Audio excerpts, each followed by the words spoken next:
My body my right అని కొంతమంది మాట్లాడుతున్నారు. హ్మ్. మేమేసుకునే బట్టల మీద మీ ఆంక్షలేంటి అని మాట్లాడుతున్నారు. అయితే ఇక్కడ ఇబ్బంది ఎక్కడి నుంచి వస్తుందంటే, ఈ ఆంక్షలు అనేవి ఆడవారికి పరిమితం చేస్తున్నాయి. మగవారిని అసలు ఇందులోకి తీసుకురావట్లే. ఈ గోదాలోకి మగవారిని తీసుకురావట్ల. హ్మ్. ఆడవాళ్ళనే తీసుకొస్తున్నారు. ఇంకా కొంచెం ముందుకెళ్ళి చిన్న పిల్లలకు కూడా ఈ జాడ్యాన్ని అంటిస్తున్నారు. చిన్నతనం నుంచి అలవాటు చేయాలి. అలవాటు చేయాలి.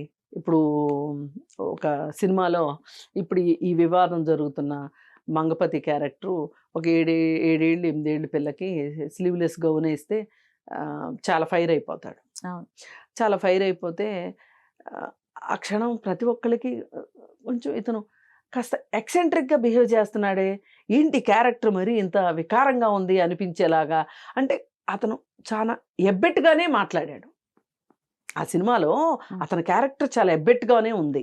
అయినప్పటికీ ఇదే మంగపతి లాగా బయట కూడా మాట్లాడాలి అని ఒక ఆతృతలో అతను చాలా ఇబ్బందులు పాలవుతున్నాడు ఇప్పుడు. అది వేరు విషయం. ఓకే. అయితే అసలు ఏంటి ఈ బట్టలకి కొలమానం ఏంటి అనేది చూసుకుంటే, ఒకప్పుడు అస్సలు బట్టలే లేకుండా ఉన్న ఆదిమ కాలం ఉంది. ఆ తర్వాత ఆకులు, అలములు కట్టుకునే కాలం వచ్చింది. ఆ తరువాత ఇక రకరకాలుగా చాలా వందల ఏళ్ల పాటు అసలు బట్టలు కొట్టుకోవటం అనేది మనకి తెలీదు. నాగరికత పెరిగిన కొద్దీ బట్టలు కట్టుకోవడం అనేది వచ్చింది. పైగా అందరికీ ఒకే రకం బట్టలు కాకోకుండా ఎవరికి నచ్చే బట్టలు వాళ్ళు కట్టుకునేటట్లు ఇట్లా మారింది. ఏది ఏమైనప్పటికీ బట్టలు అనేవి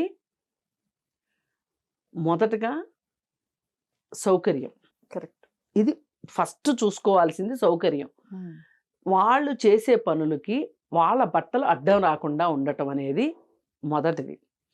తరువాత మన దగ్గరున్న కెపాసిటీని బట్టి రకరకాల బట్టలు వేసుకోవటం అనేది కూడా వచ్చింది. ఇలా మారి ఇప్పుడు మనకి మధ్యలో కొంత ముస్లింలు మన దేశంలోకి రావటం వల్ల వాళ్ళ బట్టలు కూడా ఎంతో కొంత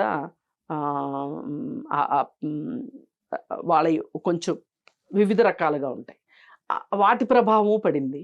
ఆ తర్వాత మనం బ్రిటిష్ వాళ్ళు